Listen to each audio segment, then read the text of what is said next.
就在中共党魁习近平将于8月份下台的传闻满天飞的时候，美国财长贝森特的话似乎为此传闻进一步增加了注脚。日本知名记者福岛香织也来凑个热闹，他近日撰文说，习近平最快将在今年中共20届四中全会上提前隐退。独立时评人蔡胜坤说，天下苦习久矣，一句话，习近平成为众矢之的。人们也乐得把满身的债务、失业的苦闷、经济的衰败、专制独裁的压抑和愤懑一股脑地宣泄到他的身上。就连其著名歌唱家的夫人彭丽媛也受其牵连，不得不忍受泼天的婚外情段子，也不得不硬着头皮露面辟谣。一个自称我将无我发誓保党的人，现在也正面临着共产党危机时的又一次金蝉脱壳的抛弃。这种自断后路的选择是自找的吗？这里是大时局要闻透视，我是王潇。彭博播客的一段采访美国财长贝森特的视频被传得沸沸扬扬，而且还传到了中文圈。7月16号，贝森特对媒体表示，如果中国有我们想要的东西，我们也有他们想要的东西，而且我们目前相处很好。我预计将在未来几周与我的同行中国副总理会面。当记者问这次会晤将在何时何地举行时，他回答，我们仍在商讨，中国领导人将在8月初举行一次重要的秘密会议，因此我们正在商讨是否可以在会议之前或之后在第三国举行。中国自由派政治学者刘军宁敏锐地感受到此消息的不平凡，他在 X 平台表示，谁是新的总书记？美国财政部长贝森特对记者说，中南海在即将来临的8月份召开一次重要的闭门会议，决定中共是否更换领导人。他还用英文写道，据贝森特称，中国11届四中全会将于8月初举行，听起来届时会有大事发生，因为下一次贸易谈判必须等到这次中国领导人重要会议之后才能举行。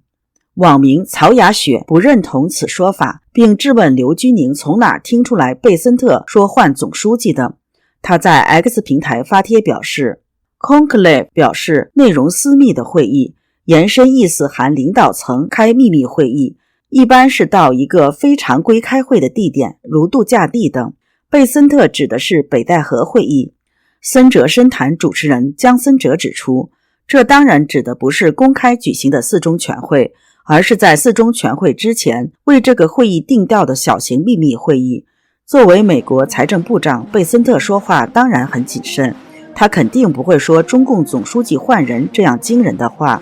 但是这个重大的秘密会议会影响到中美贸易谈判，所以让贸易谈判暂时搁置。这应该是北京方面直接告诉贝森特的，说北京8月初要举行重大的秘密会议，所以关于中美贸易谈判的问题就暂停，等会议结束之后再谈。因为如果是总书记换人的话，北京各种对外立场都会有极大的变化，当然会直接影响中美贸易谈判的立场。因此，贝森特说中国8月初要举行一个重大的秘密会议，应该就是决定习近平命运的秘密会议。姜森哲也不认同这个重大秘密会议就是北戴河会议。他指出，北戴河会议其实并不是正式的会议，也谈不上秘密会议，就是在每年的8月初，中共元老聚集到避暑地北戴河，一方面避暑，更重要的是元老们聚集在一起，讨论对现任领导班子的看法，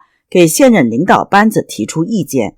但今年的情况显然不同，因为这次8月初的重大秘密会议要决定习近平总书记的去留问题，所以这个会议必须在北京举行。中共1949年建政以后，有一条重要规定，就是所有党中央的重大决定都必须在北京首都做出决定，否则均无效。这是接受国民党的教训，防止党的分裂。当年国民党政府的首都在南京，一些反蒋介石的中央委员聚集到广州另立中央，做出重要决定，罢免蒋介石的一切职务，形成非常大的混乱。这个规定就决定了谁掌握了首都北京，谁才是真正合法的党中央。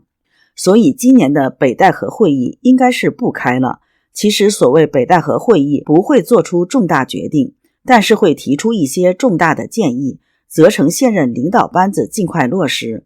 自媒体人老登认为，美国财政部长不会乱讲话，他一定是有所根据的，或者是中共内部对他放风，或者是美国情报部门提供的确切消息。老登指出，多位时评人士的爆料都将中南海发生重大转折的关键时间指向了8月份。一个来自北京的消息人士告知8月份将发生大事。还有消息称，来自军中确切的消息，习近平将在8月份正式官宣退位。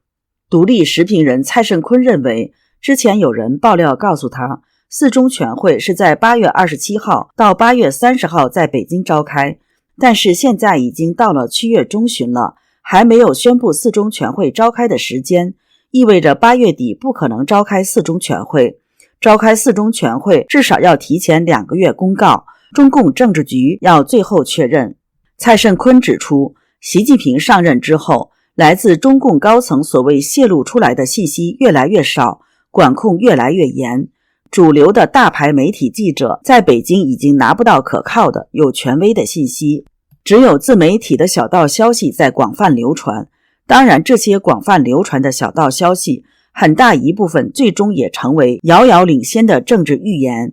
包括很多的西方主流媒体都在根据小道消息做报告，这就使得很多的小道消息也具有了一定的权威性。台湾自由时报7月16号报道，日本知名记者福岛香织在 JP Press 专栏撰文指出，美国官僚圈中盛传习近平将提前隐退的说法，如果这一说法属实，那么隐退最快可能在今年的四中全会，最迟则在2027年秋天召开的中共21大。问题在于，习近平过去对权力的执着众所皆知，是否真的会如此轻易的全面隐退？福岛香织认为，习近平很可能会以让位给后进作为名义，将中共中央总书记、国家主席、中央军委主席等职位让给他亲自挑选的接班人，然后他将以协助缺乏经验的接班人的名义，透过新设立的决策协调机构，继续对政治施加实质影响力。就在坊间盛传习近平已与彭丽媛离婚、彭丽媛出轨，甚至被捉奸在床的传闻不绝于耳之际，彭丽媛在公众面前现身。7月17号，彭丽媛出席了全国对外友协举办的2025年古岭园中美青少年联谊活动并致辞。旅美中国政论家、自媒体人陈破空认为，这次彭丽媛突然露面，辟谣的意味相当明显。另一个目的就是大唱中美友好的赞歌，结合中共官媒极力渲染抗战胜利80周年纪念活动，又讲中美两国曾经在2战携手共同抗日等，给外界的感觉好像是借助93大阅兵，中共不仅要把普京请来，还想把川普请到北京去，共同为共产党站台。